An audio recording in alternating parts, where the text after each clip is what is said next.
इस कहानी की शुरुआत होती है सुनसान रेगिस्तान से, जहाँ पर दूर दूर तक कोई भी घर नहीं है, यहाँ तक कि कोई इंसान भी नहीं है। इस इलाके में सिर्फ एक ही घर है और वो घर है रघु का, जो कि रेलवे का एक गेटमैन है, जिसका काम ट्रेनों को हरी झंडी दिखाना होता है। लेकिन इस पटरी से सिर्फ 3 ही ट्रेनें गुजरती हैं और उनकी टाइमिंग रघु को बहुत अच्छे से मालूम है, क्योंकि रघु ये काम पिछले 10 सालों से करता आ रहा है। पिछले 10 सालों से रघु ने ना तो किसी इंसान को देखा है और ना ही उसने किसी इंसान से बात की है। अब एक दिन जब रघु ट्रेन को हरी झंडी दिखा रहा होता है, तभी उसकी नजर पड़ती है कि ट्रेन से कोई लड़की कूद चुकी है, जिस वजह से वो पूरी तरह से जख्मी और बेहोश हो चुकी है। इसीलिए रघु उस लड़की को कंधे पर उठाकर अपने घर ले आता है। रघु के लिए ये बहुत बड़ी बात है, क्योंकि पिछले 10 साल से उसने किसी भी इंसान को नहीं देखा था और आज 10 सालों के बाद उसने किसी इंसान को देखा है। इसीलिए वो उस लड़की को छूने की कोशिश करने लगता है, लेकिन तभी अचानक से उस लड़की को होश आ जाता है और वो रघु को देखकर पूरी तरह से डर जाती है। लड़की यहाँ पर अपना नाम चैताली बताती है। रघु से कहता है कि तुम ट्रेन से गिर गई थी, इसीलिए मैं तुम्हें उठाकर यहाँ पर ले आया, क्योंकि बाहर बहुत ज्यादा धूप थी और तुम बीमार पड़ सकती थी। रघु से पूछता है कि आखिर तुम ट्रेन से कैसे गिरी। चैताली बताती है कि वो अपने हस्बैंड के साथ सफर कर रही थी। जब वो टॉयलेट की तरफ गई तो वहाँ 2 लोग लड़ रहे थे और जब मैं उनके बीच में आई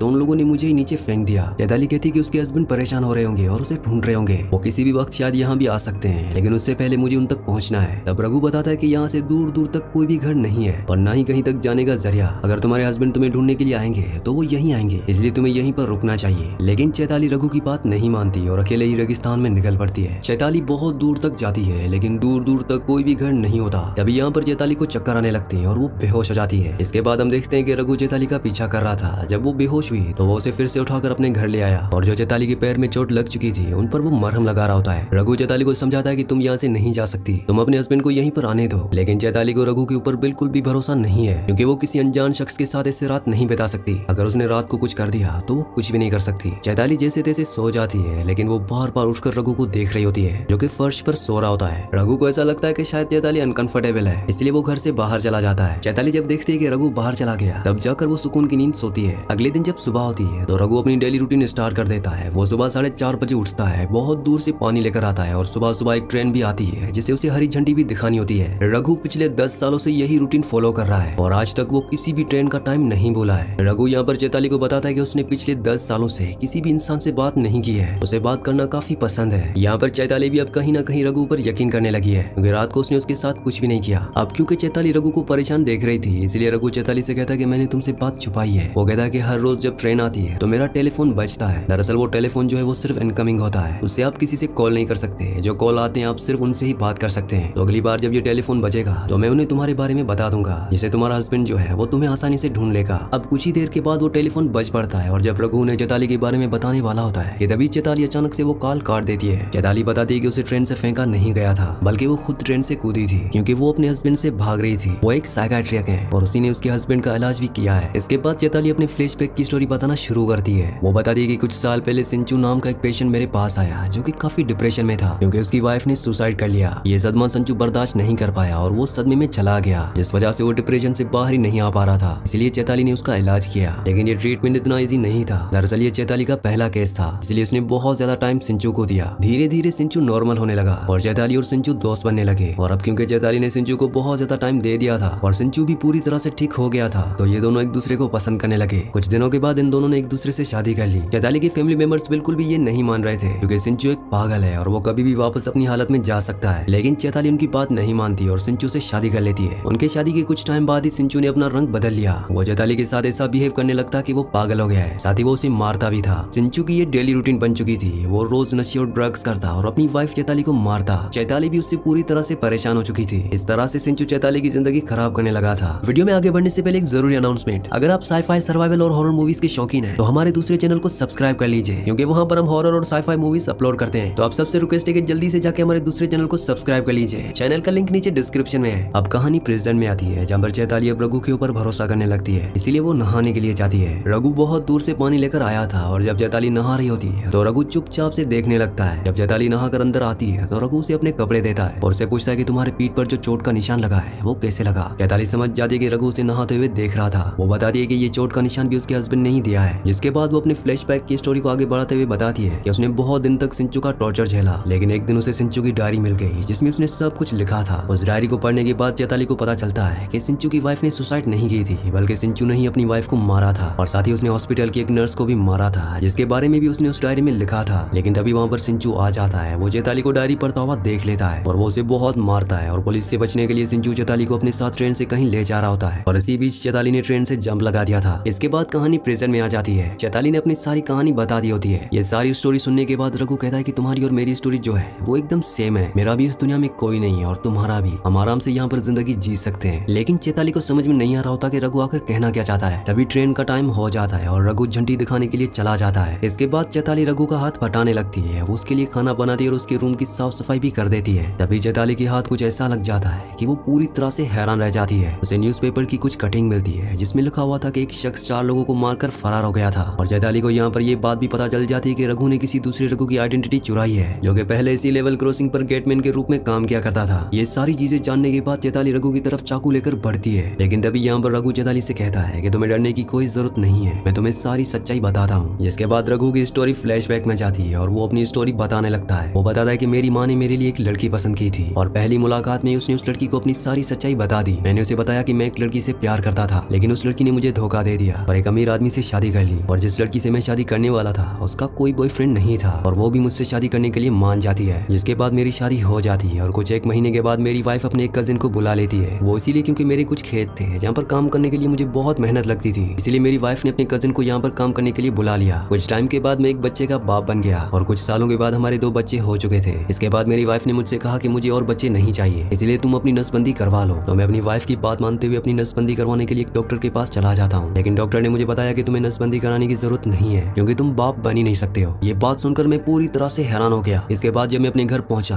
तो मैं और भी ज्यादा हैरान हो गया क्योंकि मेरी वाइफ और उसका कजन एक साथ थे। ये देखने के बाद मैं समझ जाता हूँ कि मेरी वाइफ का अफेयर है और जो 2 बच्चे हैं वो भी उसी कजन के हैं, मतलब मेरी कोई फैमिली है ही नहीं। ये सारी चीजें देखने के बाद मुझे बहुत ज्यादा दुख हुआ और मैंने इन चारों को मार दिया, मतलब कि रघु की वाइफ, उसके कजन और दोनों बच्चों को उसने मार दिया। इसके बाद कहानी आती है वापस प्रेजेंट में, जहाँ पर रघु चैताली को बताता है कि शायद मेरी जगह पर कोई और भी होता तो वो भी यही करता। अब चैताली भी रघु को हौसला देने लगती है और उसे सपोर्ट देने लगती है। वो उसे कहती है कि तुम्हारी जगह पर कोई और भी होता तो वो भी यही करता। अब आगे रघु चैताली को बताता है कि जब मैंने उन 4 लोगों को मारा तो पुलिस से बचने के लिए वो यहाँ तक भाग निकला। यहाँ पर उसे रघु नाम का एक आदमी मिला जो कि गेटमैन था। वो उन्हीं के साथ काम करने लगा, खेत में हाथ बटाने लगा, जिससे कि वो यहीं पर घुल मिल गया। लेकिन एक दिन अचानक से उनकी मौत हो गई और तब से वो यहीं पर गेटमैन का काम कर रहा है और इसी तरह से उसे 10 साल हो चुके हैं। इसके बाद चैताली को रघु के ऊपर तरस आने लगता है कि इस आदमी के साथ बहुत ज्यादा बुरा हुआ है, इसलिए चैताली डिसाइड करती है कि वो कुछ दिन तक यहीं पर रहेगी। इसलिए वो रघु के साथ काम में हाथ बटाने लगती है। इन्हें पानी के लिए बहुत दूर जाना पड़ता है, लेकिन फिर भी चैताली पानी के लिए जाती है। और जब चैताली बहुत दूर पानी लेने के लिए जाती है और जब रघु रेलवे क्रॉसिंग पर होता है तभी यहाँ पर सिंचू अपनी वाइफ को ढूंढते हुए यहाँ तक पहुंच जाता है। वो यहाँ पर रघु से पूछता है कि क्या तुमने यहाँ पर एक औरत को देखा? रघु साफ साफ मना कर देता है। वो कहता है कि उसने किसी भी ऐसी औरत को यहाँ पर नहीं देखा है। यहाँ पर सिंचू बताता है कि उसकी वाइफ का ट्रीटमेंट चल रहा है, वो पूरी तरह से पागल है, उसका नाम शिखा है और वो अपने मन से ही उल्टी सीधी बातें बताने लगती है और कहने लगती है कि मैं एक डॉक्टर हूँ, अगर शिखा किसी के साथ रह रही है तो उसे जानलेवा खतरा भी हो सकता है। अगर तुमने उस लड़की को देखा है तो मुझे बता दो, मेरी वाइफ शिखा का इलाज चल रहा है और मेरा नाम डॉक्टर सिंचू है। ये सारी बातें सुनने के बाद यहाँ पर रघु को यकीन नहीं हो रहा होता कि आखिर वो किसके ऊपर भरोसा करे और किसके ऊपर नहीं। ये सारी बातें सुनने के बाद रघु फौरन उस जगह पर जाता है जहाँ पर चैताली पानी के लिए गई थी। रघु से कहता है कि ये शिखा कौन है। वो समझ जाती है कि उसका हस्बैंड सिंचू यहाँ पर आ चुका है। यहाँ पर चैताली उसे समझाने की कोशिश करती है कि शिखा जो है वो उसकी वाइफ का नाम है और उसकी वाइफ को वो मार चुका है। जैसा तुम्हें उसने मनाया है उसी तरह से वो सबको मना लेता है और मेरे बारे में पता कर लेता है और अगर मैं उसके पास गई तो वो मुझे मार देगा। यहाँ पर रघु को उसके ऊपर भरोसा तो नहीं हो रहा होता, लेकिन कहीं ना कहीं चैताली भी ये बात समझ चुकी है। इसीलिए चैताली कहती है कि हम एक काम करते हैं, हम लोग पुलिस को बुला लेते हैं। लेकिन रघु फौरन मना कर देता है। वो कहता है कि पुलिस यहाँ पर नहीं आएगी क्योंकि रघु खुद भागा हुआ एक मुजरिम है। तो अब वो दोनों वापस जाते हैं जहाँ पर सिंचू चैताली को अपने साथ वापस ले जाने लगता है। जाते जाते चैताली यहाँ पर रघु से कहती है कि मैं तुम्हारे साथ कुछ वक्त बिताना चाहती थी, लेकिन तुम तो मुझे समझे नहीं। ये सारी बातें सुनने के बाद रघु सिंचू से कहता है कि तुम अपनी वाइफ को मार ही दोगे, उससे अच्छा तुम अपनी वाइफ को मुझे ही दे दो ताकि हम खुशी खुशी से इस जगह पर रह सकें। रघु और सिंचू जब बात कर रहे होते हैं तभी अचानक से चैताली जो है वो सिंचू के ऊपर एक हमला कर देती है, जिस वजह से वो पूरी तरह से इंजर्ड हो जाता है। और जब चैताली रघु से कहती है कि तुम्हें तो मेरे ऊपर भरोसा ही नहीं है, ये सुनने के बाद रघु सिंचू को पूरी तरह से जान से मार देता है। अब जब वो उसे दफनाने के लिए जा रहा होता है तो उसकी जेब से एक स्लिप निकलती है जो कि हॉस्पिटल की होती है, जिसमें लिखा हुआ होता है कि डॉक्टर सिंचू और उसकी पेशेंट शिखा। इसका मतलब यह है कि इनमें से साइको कोई और नहीं बल्कि चैताली है, जिसका असली नाम शिखा है और शिखा का ही ट्रीटमेंट चल रहा होता है और डॉक्टर सिंचू जो है वो उसका इलाज कर रहा था। तभी अचानक से चैताली रघु पर हमला कर देती है और उसे मारने की कोशिश करती है, लेकिन रघु को मारना इतना आसान नहीं था, बल्कि रघु ने ही यहाँ पर चैताली को जान से मार दिया। और यहाँ पर एक बहुत बड़ी चीज रिवील होती है। दरअसल असली में साइको तो रघु है। यहाँ पर हमें बताया जाता है कि रघु जिस लड़की से प्यार किया करता था और उस लड़की ने उसे धोखा दिया था और एक रईस आदमी के साथ शादी कर ली थी, तो रघु ने उन दोनों को मार दिया था, साथ में उनके बच्चों को भी मार दिया था। और यहाँ तक कि जिस जगह के रेलवे क्रॉसिंग के जो असली रघु थे उन्हें भी रघु ने ही मारा है। वैसे आप इन तीनों के बारे में क्या सोचते हैं? क्या रघु साइको था या फिर चैताली या फिर सिंचू? जो ये अब आप पे है। आप मुझे नीचे कमेंट्स में जरूर बताना कि असली साइको कौन था। इसी के साथ इस मूवी का एंड हो जाता है। अगली कहानी आप किस मूवी पर सुनना चाहते हैं मुझे नीचे कमेंट्स में जरूर बताना, क्योंकि मैं आपके कमेंट्स पढ़ता हूँ और आपके प्यारे प्यारे कमेंट्स का बहुत बहुत शुक्रिया।